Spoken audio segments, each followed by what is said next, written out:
बिस्मिल्लाहिर्रहमानिर्रहीम। मेरा नाम है सुलेमान अली और आप देख रहे हैं ऐसे ही और ब्ला चैनल। आज की वीडियो में इस चीज़ पर बात होगी कि जब कोई भी स्टूडेंट है वो इंटर या बैचलर कर लेता है तो उसको सारा जो अपना स्टडी अब्रॉड का प्रोसेस है ये खुद से करना चाहिए या फिर उसको कोई कंसल्टेंट हायर करनी चाहिए। और अगर कंसल्टेंट हायर करने हैं तो क्या क्या जो बातें इंपॉर्टेंट है उनसे पहले डिस्कस कर लेनी चाहिए। जो मेरे पॉइंट ऑफ व्यू से वो सबसे पहले कोशिश यही करनी चाहिए कि बंदा खुद प्रोसेस करे। लेकिन अगर आप समझते हैं कि ये प्रोसेस है थोड़ा कॉम्प्लिकेटेड है, मैं इतना जो है ना सब कुछ खुद से डॉक्यूमेंट अरेंज नहीं कर सकता, जब आप कंसल्टेंट करते हैं करना फिर भी सब कुछ आपने खुद होता है। लेकिन ये कि वो आपको थोड़ी गाइडेंस मिल जाती है, रहनुमाई हो जाती है कि कौन सा डॉक्यूमेंट किस तरह प्रिपेयर करना है। तो उसके लिए जो है वो अगर आप कंसल्टेंट करते हैं ना तो आप उनसे जब फर्स्ट टाइम आपकी मीटिंग हो तो मैं समझता हूँ कि कंट्री जो है वो खुद सेलेक्ट करें, बजाय इसके कि जो है कंसल्टेंट आपको बताएं कि मैं फलां कंट्री में डीलिंग करता हूँ, इस कंट्री में आप एडमिशन अप्लाई करें। आपकी रिसर्च होनी चाहिए कि मैं फलां कंट्री में जा रहा हूँ और अथेंटिक रीज़न होनी चाहिए कि मैं उस कंट्री में क्यों जा रहा हूँ। उसके बाद फिर जो है यूनिवर्सिटी की बारी आ जाती है, यूनिवर्सिटी चूज़ करनी है। तो इधर दो डिफरेंस है, एक होती है पब्लिक यूनिवर्सिटी जिसको बोलते हैं गवर्नमेंट की यूनिवर्सिटी, तो और दूसरी आ जाती है प्राइवेट यूनिवर्सिटी। तो उधर जो है आपने कोशिश करनी है कि ज़्यादा से ज़्यादा जो है वो पब्लिक गवर्नमेंट की जो यूनिवर्सिटीज़ हैं उनमें एडमिशन अप्लाई हो। उसकी रीज़न क्या है? रीज़न सबसे पहली ये है कि रिसेंटली अभी मेरे एक दोस्त का वीज़ा रिफ्यूज़ हुआ है हंगरियन एम्बेसी से।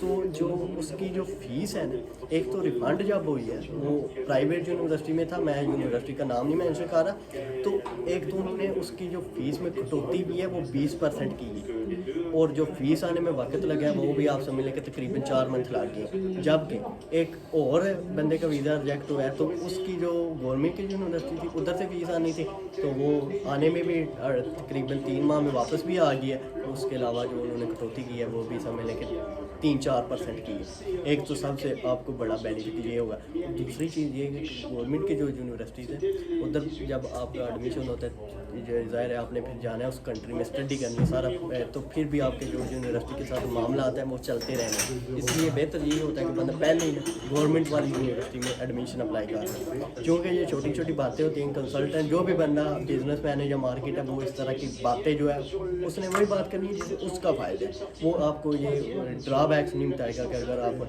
प्राइवेट में कर रहे हो तो उधर आपके नुकसानात क्या हो सकते हैं। इसलिए अवॉइड करना चाहिए गवर्नमेंट की यूनिवर्सिटी में अप्लाई करना चाहिए, जो प्राइवेट है उनको अवॉइड करना चाहिए। नंबर 1 पॉइंट ये क्लियर हो गया। उसके बाद आ जाते हैं कि जो डॉक्यूमेंट्स हैं वो किस तरह प्रिपेयर करने हैं। तो उधर जो कंसल्टेंट होते हैं उनसे जो बात कन्फर्म करने वाली है वो ये होती है कि आपको पूछना चाहिए कि ये मेरा प्रोसेस है ये कितनी देर में कंप्लीट होगा।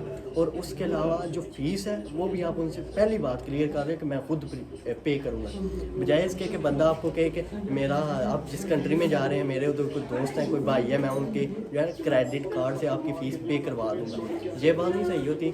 आपको कोशिश ये करनी चाहिए कि उनसे पहले क्लियर कर लें कि जब भी मेरा एडमिशन होगा ऑफर लेटर आएगा उसके ऊपर जितनी भी फ़ीस मेंशन होगी वो मैं खुद से पे करूँगा, भले मैं जिस तरह भी करूँ। उसके रीज़न ये होता है कि मैंने को पता होता है इतनी मैंने फ़ीस पाकिस्तान से पे की है, इतनी उधर पहुँची है। कल को अगर कोई भी यूनिवर्सिटी या आप एडमिशन हो भी जाता है तो फिर भी वो कहते हैं कि आप प्रूफ ऑफ पेमेंट दिखाएं, इस तरह कागजात चेक कर सकते हैं। तो आपको पता होना चाहिए कि ये फ़ीस मैंने खुद से पे की हुई है, ठीक है। 2 बातें ये होगी। और दूसरी जो है वो आप उनके साथ कंसल्टेंसी है ना वो लाजमी तय कर लें।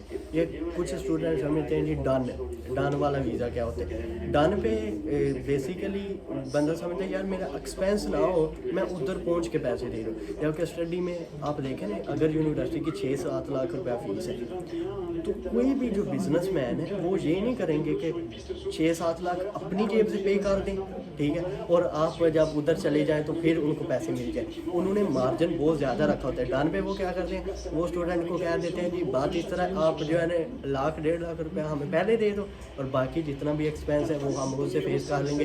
जब आपका वीज़ा अगर लग गया तो 6-7 लाख 10 लाख जितने भी आपकी डीलिंग वो डन पे हो जाएगी। लेकिन वो जितना उनका अगर वीज़ा रिजेक्ट होने में खर्चा आता है वो खर्चा आपसे पहले एडवांस में ले लेता है कि अगर जो लाख चल गई तो जितने पैसे मिलेंगे वो अपने पास रख लेंगे, अगर वो उनका वीज़ा जो है आपका रिफ्यूज़ हो जाए फिर भी जो उनका नुकसान होना होता है वो उन्होंने आपसे एडवांस में पैसे ले लिए होते हैं। इसलिए कोशिश करनी चाहिए कि डालने को छोड़कर ये सीधा सीधा एक प्रोसेस है लीगल तरीके से, अगर आपकी फाइल स्ट्रांग हो मैं नहीं समझता कि एम्बेसी में आपको जो है वीज़ा ना मिले। वीज़े देते हैं लेकिन ये है कि फिर सबको वीज़े मिलते भी नहीं और सबके रिजेक्ट भी नहीं होते। इंसान को ज़िंदगी में अपनी किस्मत आजमानी चाहिए क्योंकि रिस्क लेने चाहिए। जो बंदा रिस्क नहीं ले सकता वो मैं समझता हूँ कि कामयाब नहीं हो सकता। और रिस्क लेने की जो एज है ना वो भी यही होती है कि 20 से 25 साल तक कर लो, मैक्सिमम जो है 30 साल, क्योंकि जो 30 साल से ऊपर हो जाते फिर बंदे बहुत ज़्यादा बर्डन आ जाते फैमिली का, और फिर बंदे को अपनी जो दूसरे उसके होते हैं फैमिली होगी बीवी बच्चे उनकी टेंशन होती है, यार अगर मैं इस तरह करूँगा तो उनका क्या बनेगा। इसलिए बंदा फिर अवॉइड करता रहता है। बेहतर यही होता है कि इस बजाय आपको इलीगल काम करें, आज आप जो है वो लीगल काम में रिस्क लें, अगर अल्लाह ने चाहा तो आप इंशाल्लाह कामयाब हो जाएंगे। ओके, नेक्स्ट जो इंशाल्लाह मेरी वीडियो होगी वो इस टॉपिक पे होगी कि जो एक एक डॉक्यूमेंट है उसको प्रिपेयर करना किस तरह है। उसके लिए मैं कोशिश करूँगा जो जो सैंपल मेरे पास मौजूद है वो भी मैं आपके साथ शेयर कर दूँगा इंशाल्लाह जज़ाकल्लाह। अगर ये वीडियो आपको अच्छी लगी है तो इसको लाइक करें, शेयर करें, चैनल को सब्सक्राइब कर दें।